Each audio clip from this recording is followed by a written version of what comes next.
na ngeen ma ñaanal maa ngi leen di ñaan yéen ñëpp ku nekk sénégalais rek ak foo mën a nekk ci àdduna bi rek soo liiree sama vidéo mbaa nga déglu ko mbaa nga xool ko mbaa nga déglu ko rek ñaan naa la nga ñaanal ma waaw moo xam tiijaan nga moo xam murit nga moo xam xaadir nga moo xam layeen nga moo xam ñaseen nga moo xam waa kër bu kunta nga yéen ñëpp même la communauté chrétienne ngeen nekk Sénégal ak ngeen nekk ak fu leen mënti nekk dans les 4 coins du monde maa ngi ñëw ci yéen talal leen suñu loxo ne leen ñaanal leen. Je m'appelle Mbaye Ciss Diagne et je vis aux États-Unis depuis plus de 40 ans, mais je suis presque chaque année au Sénégal. Et je voulais faire cette vidéo pour demander à tous mes amis, non seulement du Sénégal, mais aussi des 4 coins du monde, de prier pour moi. Et je tiens à vous expliquer ce qui m'est arrivé. J'étais dans une salle de gymnastique à Ngaparou. Et c'était, je crois, jeudi, le 19. Alors, je faisais un exercice où j'étais assis et je tirais sur des poids. Mais au cours de l'exercice, j'ai senti une douleur atroce, indescriptible, à la poitrine, mais aussi au dos. Alors, je me suis arrêté et je pouvais à peine respirer.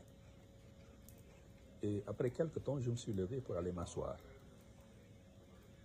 Alors, après quelques 10 minutes, je suis rentré chez moi. Mais la douleur était atroce. Alors, j'ai décidé d'aller à Urgence 24, à Saly.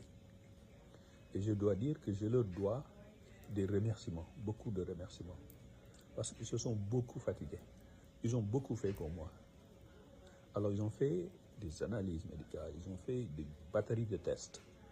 Et à la fin, ils m'ont dit, il nous faut aussi faire un scanner. À l'issue du scanner, ils m'ont dit que vous ne pouvez pas me laisser partir. Parce que le scanner indiquait qu'il y avait dissection aortique. Alors, c'est un terme médical que vous pouvez rechercher, mais l'aorte étant l'un des veines les plus gros qui sortent du cœur, où les autres veines se sourcent à l'aorte. Alors, quand il y a une déchirure, cela veut dire que c'est un problème très sérieux, que le sang peut ne pas aller directement là où il doit aller. Tu vois. Alors, ils m'ont dit, nous pouvons vous envoyer à Dakar pour une chirurgie d'urgence.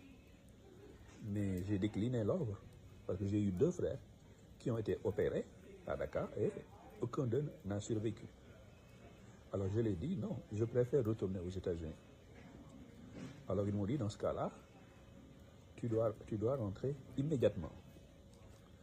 Alors c'était jeudi, j'ai appelé Delta. Ils m'ont dit, on peut te mettre dans un avion vendredi. Alors ils m'ont mis dans un autre vol vendredi. Je suis arrivé à New York. Et là, je devais normalement aller à Atlanta avant de regagner Washington. Mais je leur ai dit que je ne pouvais pas. J'étais tellement faible que je ne pouvais pas faire ça. Alors ils m'ont mis dans un vol direct. Je suis arrivé vendredi à Washington. Et un de mes amis, Issa Nour, un ami de très longue date, avec qui vraiment on a chevauché ensemble depuis nos premiers jours ici à Washington, il y a plus de 40 ans de cela. Alors il m'a amené à Kaiser Permanente, c'est mon groupe médical. Eux, ils ont fait un autre scanner pour vérifier le scanner de Urgence 24 et ils l'ont confirmé. Et ils m'ont mis dans une ambulance, ils m'ont envoyé dans un groupe médical qui s'appelle Washington Hospital Center. Et à Washington Hospital Center, ils ont aussi fait un autre scanner. Et ils ont confirmé les résultats des 2 autres scanners. Alors, ils ont passé les 2 derniers jours à essayer de stabiliser ma pression, my high blood pressure, et la douleur que je sentais. Et ils y sont parvenus hier, et ils m'ont dit que Demain, Inch'Allah, lundi, ils vont procéder à une opération. Alors, je viens donc pour demander que vous me gardiez dans vos prières.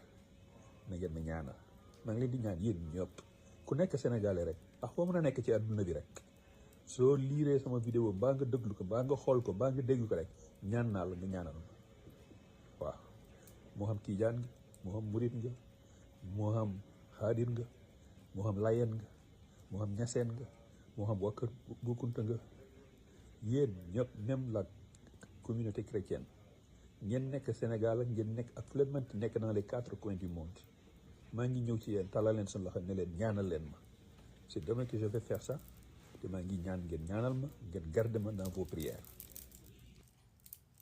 asalaamaaleykum mbokk yi wér dafa neex te feebar dafa metti balaa ngay xam ne feebar a metti nga feebar balaa ngay xam ne wér a neex nga wér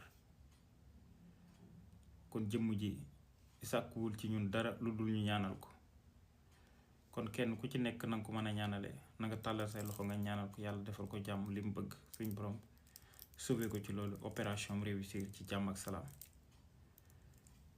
ndax ñaan na ñépp bàyyiwul kenn te kenn xamul ban gémmiñ la suñ borom barkeel kenn xamul gën ñaanee nangu kon lii nga xamante ne nii mi ngi koy waajal yàlla na ko suñ borom sottalal ci jàmm ak salaam yàlla na ci jóg ci jàmm ba jotaat wér-gu-yaram comme na meloon ndax ndog ak jafe-jafe kenn ku nekk lay dal ku nekk di dund te sa dund jeexagut lu ne mën naa la dal kon nag di ñaan yàlla sama borom génne ko ci jafe-jafe yi te képp kuy dégg sama vidéo bi tamit yàlla na lu suñ borom teggal jafe-jafe bu fekkente ne mi ngi tege ci sa kaw bu tegul ci sa kaw tamit yàlla na lu ci suñ borom musal ci barke Seydina Muhammad mboolem kuy jullit mboolem kuy chrétien mi ngi lay sàkku nga ñaanal ko kon ñun ñëpp nañ ko tàllal suñu loxo ñu ñaan yàlla sama borom te buñ ko ñaanee yàlla tamit yàlla na ko suñu borom nangu ndax ku feebar rek ko sonn parce que boo gisee ni muy waxee ni am na njàqare ci boppam kon nag na ko ñëpp ñaanal wasalaam